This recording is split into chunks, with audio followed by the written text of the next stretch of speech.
Usually, you expect that if you study more, you'll get better results. You understand that if you study more efficiently, your grade should be higher. You understand the concept of consistency and being specific in your studying. But every time that exam paper comes back, you're left questioning yourself as to why your result is the same. Your teacher thinks that you've not been putting in effort, and your friends think that you're just moderately smart. You want to change, but you don't know how to get it. Hi, I'm Aku. I was one of the top students in my school, and with that, I was able to get into the top eighth best university in the world. And I want to show you how to get into my position, or even better, faster. If your grades stayed the same, that brings up two possible scenarios. First is that your study methods have not increased your current skill level. That means that the skill level that you have in a certain subject or topic stayed the same, and you haven't really improved your skill level in that subject or topic. Secondly, it may be that your skill level has increased, but it's just that the difficulty of the exam increased as well. If I were you, I would prefer the second scenario because that means I'm doing something correct. It's just that the exam paper got harder. And once you reach towards like the end of the year exams, where the difficulty of the exam paper has reached the highest point it can be, but it usually stays the same for a period of time, that is where your skill level can catch up to that difficulty. But we don't want a scenario where your skill level hasn't increased because your study methods are not that effective. So, how do we avoid the first scenario? Well, first you have to analyze for yourself. If your results stay the same, is it the first scenario or the second scenario? Or the second scenario? Find out which one is it. And if it's the second scenario, what you need to do is just to dial down on the study methods that already have been shown to be effective for you. But if it's the first scenario, you also need to realize that maybe the study methods that you use are not that effective and that you should do some reflection to find out which study methods and which effective study methods you can use so that your skill level can increase for your next exam and you can get better results. Now, I want to talk to you about maybe about the fact that maybe that there is other factors that you don't see that could have affected your results. I want to bring you to the example of, let's say that there are two runners that really love to run and they are preparing for a marathon. The first runner doesn't have the best diet, but he runs a 2.4 kilometer distance every time he goes out for a run. And he's preparing for this 24 km marathon, let's say, for example. And the second runner has a perfect diet and he also runs like a large distance to support the fact that he has to run 24 kilometers in a marathon. He runs, let's say, like 10 kilometers every time he goes for a run. Maybe that's about 30 minutes of running. And let's say both of these runners, they compete in the marathon, and the one who's obviously done the correct mileage, which is like doing more distance than just a 2.4 kilometer run, would theoretically win in this marathon because he was able to train for distance. Yeah, sure, his running method was more effective, but there are also other factors that could have definitely helped him as well, like his diet, which is something that seems like common sense. Of course, as an athlete, your diet would have a very big impact on how well you perform. And of course, this would be an important thing to consider. But when you're a student, of course, diet is also something that is definitely gonna affect whether or not you get high results or not. Because the food you eat will actually affect how you think as well. Which sounds like common sense. But how many students follow this? How many students would go out of their way to optimize their diet for exams? I can tell you right now, it's not a lot. And these factors and factors like this might be the reason why you're being held back, even though your study methods are quite effective. Maybe you carb load a lot in the sense that you eat a lot of carbohydrates before your exam. And this leaves you extremely tired during your exam. And you cannot think effectively when you really need to. It is not just diet. Of course, there's a lot of things like even exercise. The more you exercise, the better you think. There is no way that exercise takes up so much time that you can't do it because you have to study. That is nonsense. If you exercise more, your brain thinks better. It's not your mind versus your body. Your mind is literally part of your body. And if you exercise your body, your mind will think better. So exercise is definitely another factor a factor to consider. But it's not only these basic as factors. There is a lot more factors that can be affecting you, like your mental health, for example, or factors that you never really thought to consider. I have a whole module of factors that you can consider during exams in my course in the description below.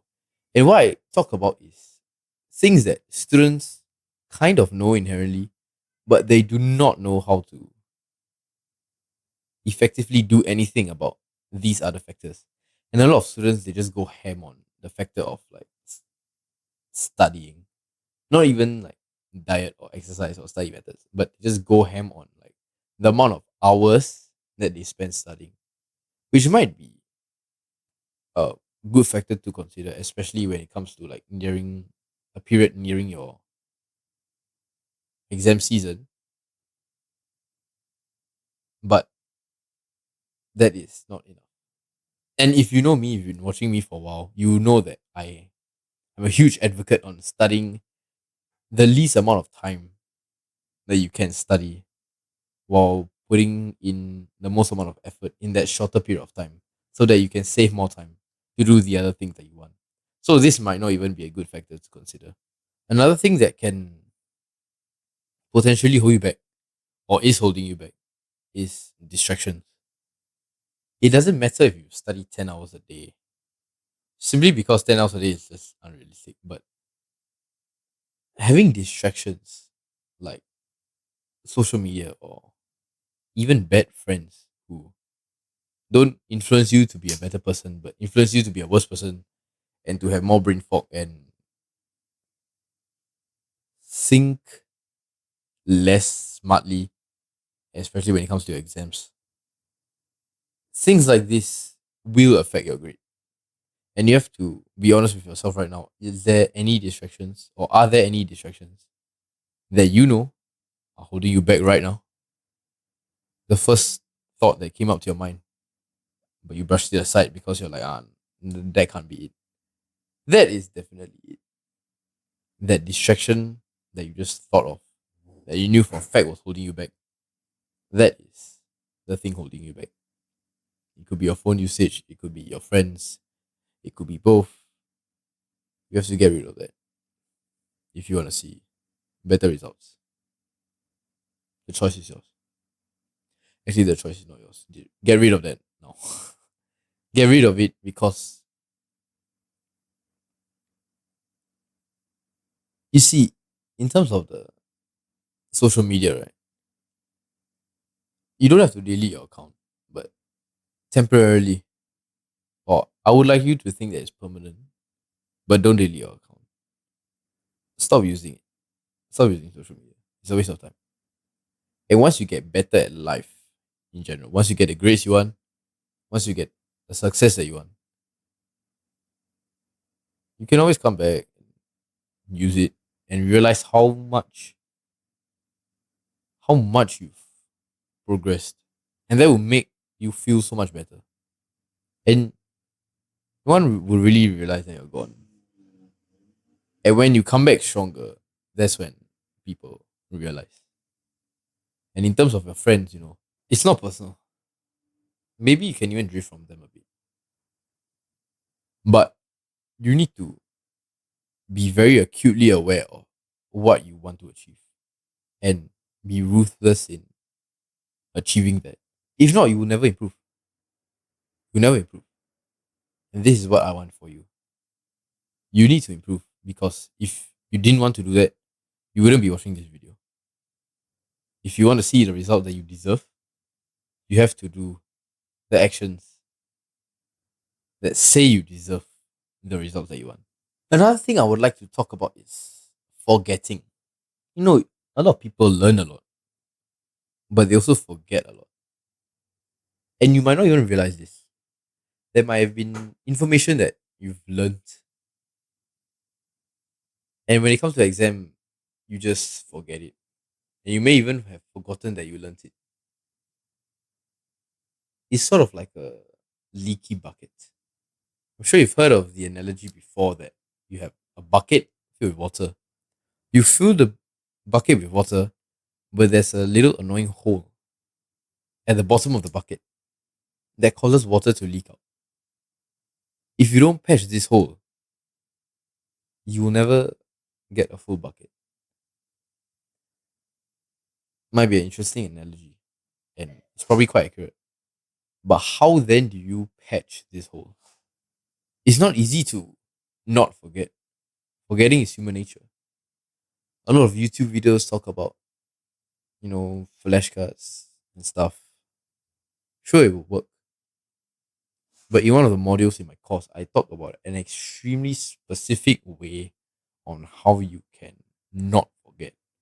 And that is by using the exam papers themselves in a very unique way. So if you're curious, you can check it out. But the art of not forgetting, at least try not to forget as much as you can, is extremely important as well. And that is as important as studying itself. Because if you study and you are able to not forget what you studied, that is the best combination that we would like to have. Maybe as a one of the last few points I have to say is that you should definitely take a break when you get hit with results that you don't think depict your current skill level. And that is because you should take a break mainly for like your emotional like digestment of like what you just received. But you should also take a break because of the fact that through this break you are able to step into a third person's perspective and look at your situation as if like what I said, like a third person's perspective, so that you can see what the problem is. And once you can see that, you can do some reflection on what you can do about the problem. When you see the problem from a third person's perspective and you're able to do reflection and journaling about it in a very specific way, you are able to overcome the problem that is holding you back. And a lot of people don't really do this intuitively. A lot of people, when they when they get hit with results that they don't really want, they get sad about it for a period of time and just get back to studying, which is not what you should do. That is not the thing you should do if what you want is to get better. You should really do reflection and journal about what you can do about the problem you're facing. And you can only do that when you take a break and look at your problem through a third person's perspective.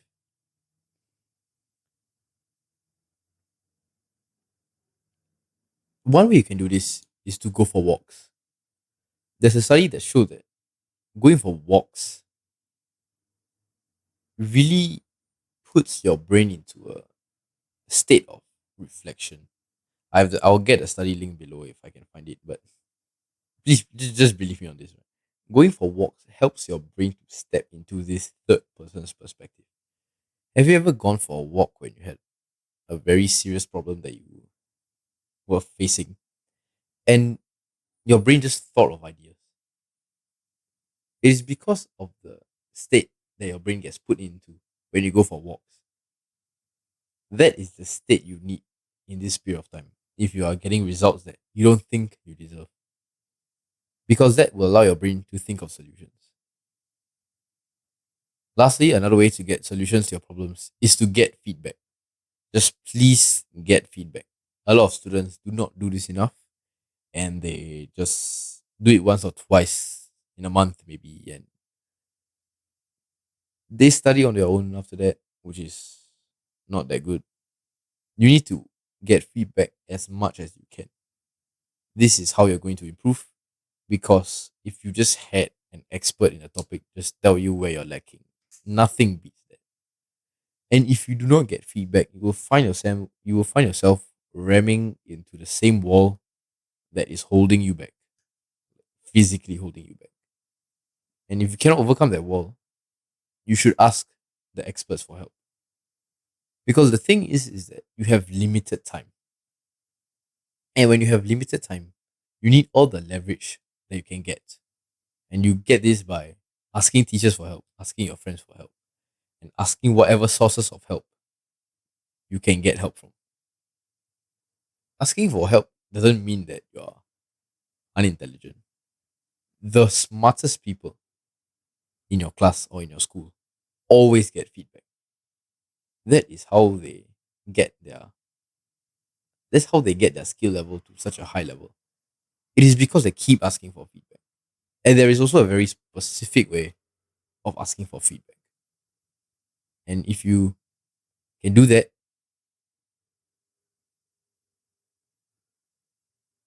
that will cause your exam result to be much higher than what it is now.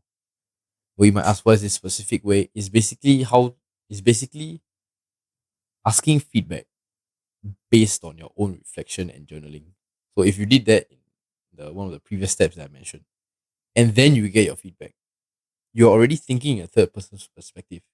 And now it's gonna be hit with the expert's perspective. And that is what you need, along with more efficient study methods, to get better results. But most students will never do that. And they will just keep ramming into the same wall they've always been ramming into. But if you want to avoid that, do all the steps that I outlined in this video, and I guarantee you, you will 100% get better results. Cheers.